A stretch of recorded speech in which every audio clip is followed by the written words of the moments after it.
بسم اللہ الرحمن الرحیم۔ تیرا خاندان تیرے پر و بال ہیں، یہ ہے آج کا ہمارا موضوع، اور نہج البلاغہ کی وصیت 31 جو جناب امام حسن مجتبیٰ علیہ السلام کو امیر المومنین نے لکھ کے دی ہے، اس کا آخری حصہ ہے، اور نوجوانوں کے لیے یہ 19واں درس ہے۔ نوجوانوں سے بالخصوص گزارش کروں گا کہ جناب امیر علیہ السلام نے یہاں خاندان کی اہمیت بتلاتے ہوئے ارشاد فرمایا ہے کہ وَأَكْرِمْ عَشِيرَتَكَ، اپنے خاندان کی عزت و احترام کرو، اور پھر 3 مثالیں دی ہیں۔ امام فرماتے ہیں اس لیے کہ یہ تیرے پر و بال ہیں جن سے تو پرواز کرتا ہے، یہ تیری بنیادیں ہیں جن بنیادوں کی طرف تجھے پلٹ کے آنا ہوتا ہے اور تو ان کا سہارا لیتا ہے، اور یہ تیرے دست و بازو ہیں جن کے ذریعے سے تو حملہ آور ہوتا ہے۔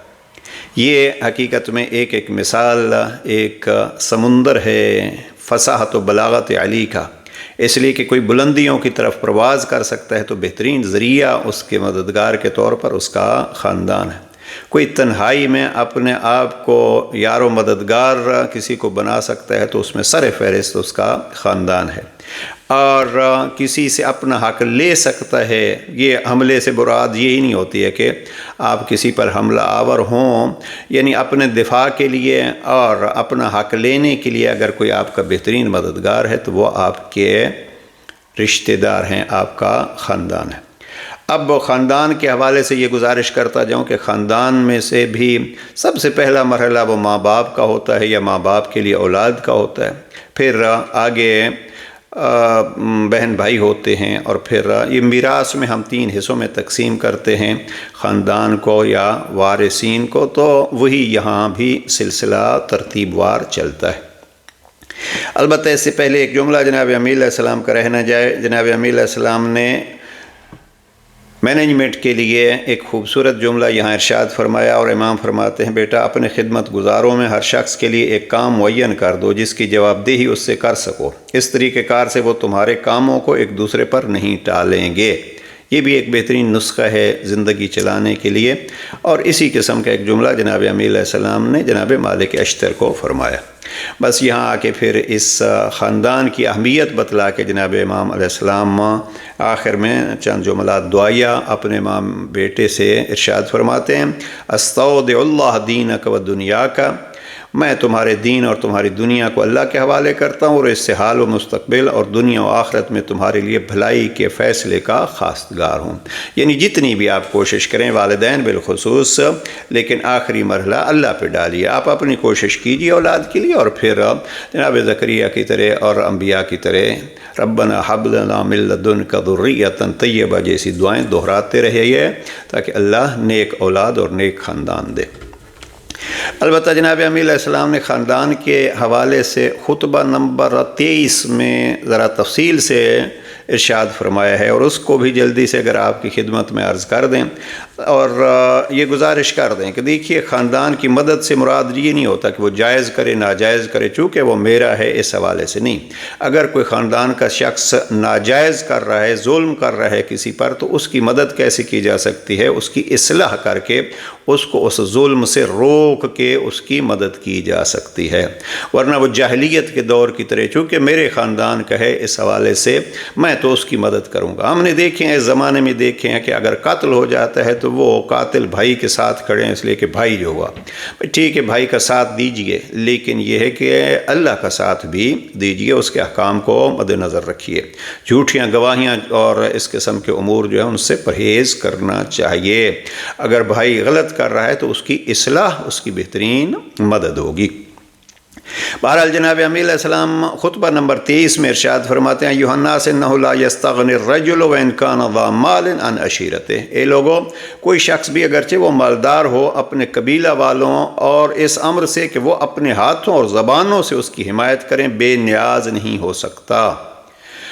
اور وہی لوگ سب سے زیادہ اس کے پشت پناہ اور اس کی پریشانیوں کو دور کرنے والے اور مصیبت پڑنے کی صورت میں اس پر شفیق و مہربان ہوتے ہیں۔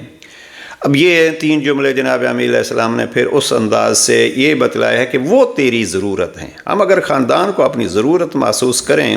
تو اس اعتبار سے احترام اور عزت کریں گے. ہم اگر 4 پیسے آ جاتے ہیں تو سمجھتے ہیں ہمیں قوم کو ہماری ضرورت ہے، نہ کہ ہمیں قوم کی ضرورت ہے. جناب امیل علیہ السلام نے بالکل واضح الفاظ میں کہا ان کان ذا مال، کہ اگر آپ مالدار بھی ہوں تو آپ کو اپنے خاندان کی ضرورت ہے. ہم اگر ضرورت محسوس کریں گے تو انشاءاللہ اس کو نبھائیں گے. پھر جناب امیل علیہ السلام نے یہاں ایک جملہ فرمایا اللہ جس شخص کا سچا ذکر خیر لوگوں میں برقرار رکھتا ہے تو یہ اس مال سے کہیں بہتر ہے جس کا وہ دوسروں کو وارث بنا جاتا ہے. آپ وارث بنا جائیں گے، پتہ نہیں وہ کیسے خرچ کریں گے، لیکن آپ اپنی زندگی میں اگر عمومی طور پر اور خاص کر اپنے خاندان پر خرچ کریں گے تو نیک نامی رہے گی، اور نیک نامی اس چھوڑے ہوئے مال سے جناب امیل علیہ السلام فرماتے ہیں بہتر ہے جو ورثہ میں تقسیم ہو جائے گا. پھر آگے امام فرماتے ہیں دیکھو تم میں سے اگر کوئی شخص اپنے قریبیوں کو فقر و فاقہ میں پائے تو ان کی احتیاج کو اس امداد سے دور کرنے میں پہلو تہی نہ کرے جس کے روکنے سے یہ کچھ بڑھ نہ جائے گا. ماہ مبارک رمضان کی آمد ہے، اس حوالے سے دیکھیے عزیزان، مثلا فطرے جیسا واجب ہے تو اس واجب کی ادائیگی میں بھی سب سے پہلے اپنے اگر کوئی غریب رشتہ دار ہیں تو اس کا خیال کیا جائے. اور یہاں بڑا خوبصورت جملہ امام نے فرمایا، امام فرماتے ہیں کہ مال کے ذریعے سے مدد کیجئے. اگر آپ وہ مال روک لیں گے تو آپ کا کچھ بڑھ نہیں جائے گا، اور اگر خرچ کریں گے تو کچھ کم نہیں ہوگا. اس لیے کہ اگر رشتہ داروں پہ، عزیزوں پہ، خاص کر والدین پہ خرچ ہوگا تو یہ مال کی برکت کا ذریعہ بنتا ہے اور بڑھتا ہے. پھر امام فرماتے ہیں جو شخص اپنے قبیلے کی اعانت سے ہاتھ روک لیتا ہے تو اس کا تو ایک ہاتھ رکتا ہے، لیکن وقت پڑنے پر بہت سے ہاتھ اس کی مدد سے رک جاتے ہیں. اور آخری جملہ اس خطبہ نمبر 23 کا جناب امیر علیہ السلام فرماتے ہیں جو شخص نرم خو ہو وہ اپنی قوم کی محبت ہمیشہ باقی رکھ سکتا ہے. ایک تو مال کا ذکر کیا، اور امام نے آخر میں وَمَنْ تَلِنْ حَاشِيَتُهُ يَسْتَدِمْ مِنْ قَوْمِهِ الْمَوَدَّةِ، یہ جناب امیر علیہ السلام کا مخصوص جملہ ہے، اور زندگی میں آزما کے اس کو دیکھیے کہ جو نرم خو ہوتا ہے، نرم مزاج ہوتا ہے، تالین حاشیت ہو، اس کے اطراف نرم ہوتے ہیں تو قوم میں اس کی محبت ہوتی ہے. یعنی 2 چیزیں خلاصہ اگر یوں کروں کہ مال خرچ کرنے سے انسان کی عزت بڑھتی ہے، اور